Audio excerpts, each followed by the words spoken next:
Hello friends, जय हिंद। आप सभी का स्वागत है मेरे यूट्यूब चैनल पे। आज का वीडियो बहुत खास वीडियो है जिसमें हम बात करेंगे समकालीन भारत और शिक्षा के एक महत्वपूर्ण प्रश्न की। यह प्रश्न आपका शॉर्ट टाइप का क्वेश्चन है, लेकिन एक ऐसा क्वेश्चन है जहां से कहीं ना कहीं आपके वेरी शॉर्ट टाइप के 2 से 3 क्वेश्चंस कवर हो जाएंगे।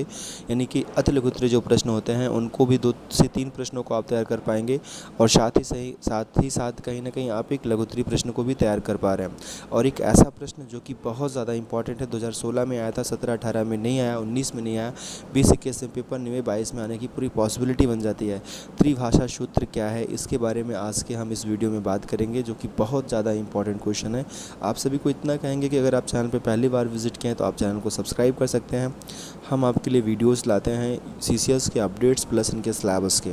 तो चलते हैं हम अपने वीडियो पे आज के इस क्वेश्चन को डिस्कस करते हैं कि क्या है त्रिभाषा सूत्र। जैसा कि आप सभी देख रहे हैं कि त्रिभाषा सूत्र क्या है। इस क्वेश्चन को आप ज़रूर देख लीजिएगा, 5 से 6 मिनट का वीडियो है। पूरे क्वेश्चंस को देखने के बाद आपका क्वेश्चन अच्छे से तैयार हो जाएगा।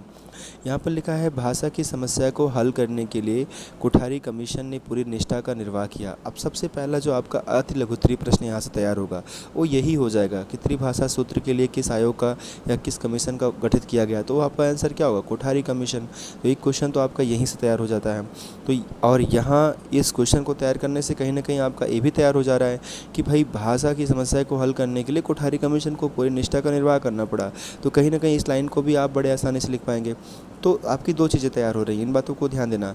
आयोग द्वारा प्रस्तुत त्रिभाषा सूत्र बहुत संतुलित है। कभी भी अगर आप किसी के बारे में चीज़ों को लिखोगे तो आपको कहीं ना कहीं कुछ पॉजिटिव पॉइंट्स डालने होते हैं, और ऑलरेडी यहाँ पर पहले से पढ़ा है तो आप इस चीज़ को लिख सकते हैं कि आयोग द्वारा प्रस्तुत त्रिभाषा सूत्र बहुत ही संतुलित है ना। त्रिभाषा सूत्र आनन फानन में गढ़ा गया फार्मूला नहीं है, यानी इसको ऐसे जल्दीबाजी में नहीं गढ़ा गया है। इस देश की कठिनाइयों को सुनिश्चित समाधान है।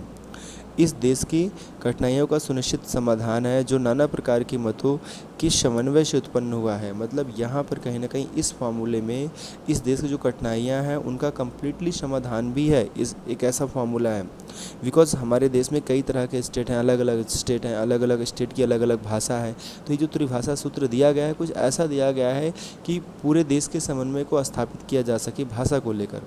तो आगे जब हम बात करते हैं, इस चिंतन का सूत्रपात मौलाना आज़ाद ने किया था। अब देखो एक दूसरा अति लघुत्तरीय प्रश्न आपका तैयार हो जाएगा कि त्रिभाषा सूत्र का सूत्रपात किसने किया था। तो आपका आंसर क्या होगा? मौलाना आज़ाद होगा।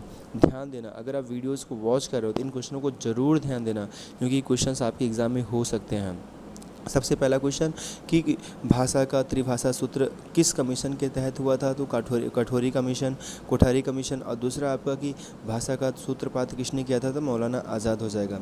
आगे लिखा है, और विभिन्न प्रांतों के अनेक नेताओं ने 15-16 वर्षों के सतत प्रयास के बाद ही देश में उसे स्वीकार किया गया था। यानी कहीं ना कहीं त्रिभाषा सूत्र जो है ऐसे नहीं स्वीकार किया गया था, इसे बहुत सोच समझ के बनाया गया था। और इस फॉर्मूले को लगभग लग गए 15 से 16 साल इसे स्वीकृत करने में।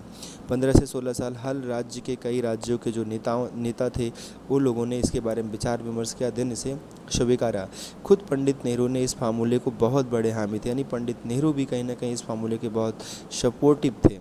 कांग्रेस ने इस फार्मूले पर अपनी स्वीकृति की आखिरी मोहर लगा दी। फाइनली कांग्रेस ने क्या किया? इस फार्मूले पे अपनी आखिरी स्वीकृति की मोहर लगा दी। तो देखो आप इसके बारे में बड़े आसानी से लिख पाओगे। त्रिभाषा सूत्र क्या है? कोठारी कमीशन ने पूर्ण निष्ठा से निर्वाह किया। यह एक ऐसा सूत्र था जो कि बहुत ही संतुलित था।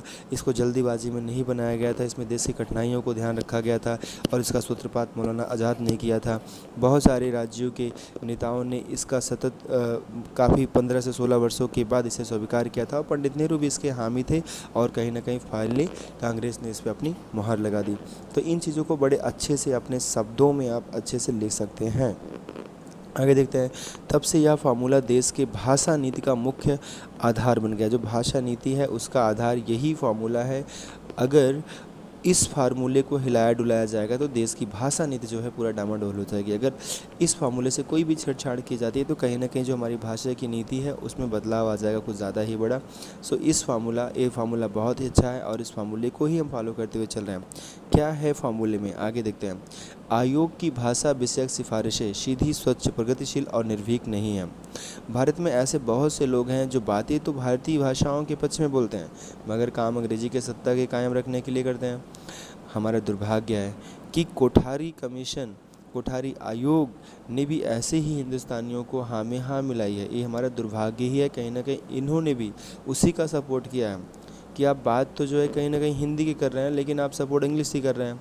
और ये हमारे दुर्भाग्य ही है कि कोठारी जो आयोग हम लोगों ने गठित किया गया था इस भाषा के लिए, इन्होंने भी उन हिंदुस्तानियों को, ऐसे जो हिंदुस्तानी थे जो अंग्रेज़ी का सपोर्ट कर रहे थे, उनके में भी हाँ में हाँ मिला ली है।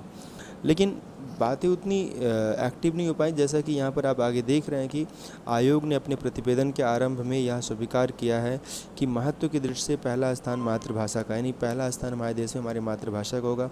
आप सभी को पता है हमारे देश की भाषा हिंदी है। आप कहीं भी जाएंगे हिंदी हमारे पूरे इंडिया में बोली जाती है, तो हिंदी हमारी मातृभाषा और इसे हम बहुत प्यार करते हैं। और उसके बाद ठीक दूसरा स्थान संघ की राज्य भाषा का होना चाहिए। उसके बाद जो हमारा सेकंड प्लेस होता है, हम जिस भी स्टेट में निवास करते हैं उस स्टेट के जो स्टेट लैंग्वेज होता है हम उसको स्थान देते हैं। किंतु व्यवहार में आयोग ने हर जगह मातृभाषा के बाद समर्थन अंग्रेज़ी का ही किया है। लेकिन आयोग ने क्या किया कि हर जगह मातृभाषा के बाद अंग्रेज़ी का समर्थन किया है, ये बातें रही हैं। तो हमारा क्या है, हमारा एक दुर्भाग्य है। तो डियर फ्रेंड्स, इस क्वेश्चन का ये प्रॉपर आंसर हो गया है। लघुत्तरी में आता है तो आप इसके बारे में लिख सकते हैं। तो लघुत्तरी में यहाँ से आपके 2 से 3 प्रश्न तैयार हो गए। एक छोटा सा प्रश्न था, आई होप कि अब इसके बारे में आप लिख पाओगे। और त्रिभाषा सूत्र के बारे में आपको अच्छे से पता चल गया कि त्रिभाषा सूत्र क्या है। और भी अच्छे अच्छे वीडियोस आपको चैनल पे मिलते रहेंगे, सो चैनल को सब्सक्राइब कर लीजिए। अपकमिंग जितने भी नोटिफिकेशन है वो टाइमली आपको मिलते रहेंगे। कैसे लग रहे हैं हमारे वीडियोस आप ज़रूर कमेंट करके बताएं। वीडियोस को जितना ज़्यादा हो सके अपने यार दोस्तों में, ग्रुप्स में फैला दिया करें, सो दैट एक प्रॉपर तरीके से हम आपके लिए और भी अच्छे ऑथेंटिक वीडियोस ला पाएँ। सो थैंक यू फ्रेंड्स, जय हिंद। अपने एग्ज़ाम को बेस्ट करिए। आप सभी को best of luck and thank you very